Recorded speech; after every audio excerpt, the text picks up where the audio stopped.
અંકલેશ્વર શહેરની Gautam park society વિસ્તારમાં દીપડાએ દેખા દેતા રહીશોમાં ભયનો માહોલ સર્જાયો છે।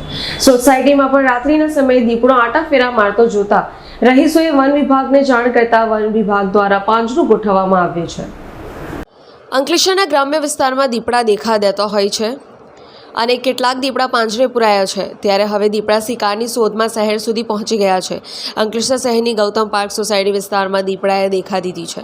ગૌતમ પાર્ક સોસાયટી વિસ્તારમાં દીપડાએ દેખા દેતા રહીશોમાં ભયનો માહોલ સર્જાયો છે। કેટલીક વાર દીપડો શિકારની શોધમાં સોસાયટીમાં પણ આંટાફેરા મારતો હોવાનું રહીશો જણાવી રહ્યા છે। દીપડાના કારણે રહીશો રાત્રિના 9 વાગ્યા પછી બહાર નીકળી શકતા નથી, તેમજ વહેલી સવારે પણ દીપડો આંટાફેરા મારતો હોવાનું રહીશો જણાવી રહ્યા છે। તેમજ ગૌતમ પાર્ક સોસાયટી નજીક એક ખાનગી સ્કૂલ પણ આવેલી હોવાથી ભયનો માહોલ ઊભો થયો છે, ત્યારે સોસાયટીના રહીશોએ વન વિભાગને જાણ કરતા વન વિભાગ દ્વારા તાત્કાલિક અસરથી સોસાયટી નજીક પાંજરું મૂકવામાં આવ્યું છે। હું ભૂમિબેન શેઠ બોલું છું। અમે ગૌતમ પાર્કમાં રહીએ છીએ। અમારા ઘર વિસ્તારની પાછળ લગભગ 10 થી 15 દિવસથી દીપડો દેખાય છે। અમારે અહીંયા હવે રહેવાનું ભય લાગે છે, પણ વન વિભાગવાળા આવીને પિંજરું મૂકી ગયા છે।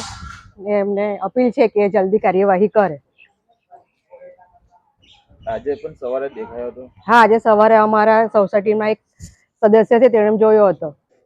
હું નિકુંજ ઉત્તમભાઈ પટેલ ગૌતમ પાર્કમાં રહું છું।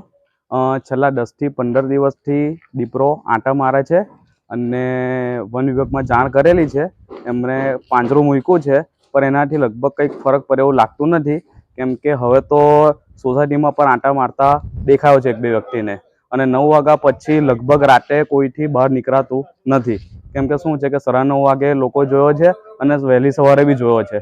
તો હવે એવી માંગ છે કે પિંજરું સિવાય બીજી કોઈ ઉપરની કાર્યવાહી કરવામાં આવે કે જેથી લોકો બહાર ફરી શકે અને સલામત રહે અને એનું કંઈક નિરાકરણ આવે। પિન્ટુ મોદી, જનસાક્ષી ન્યૂઝ, અંકલેશ્વર।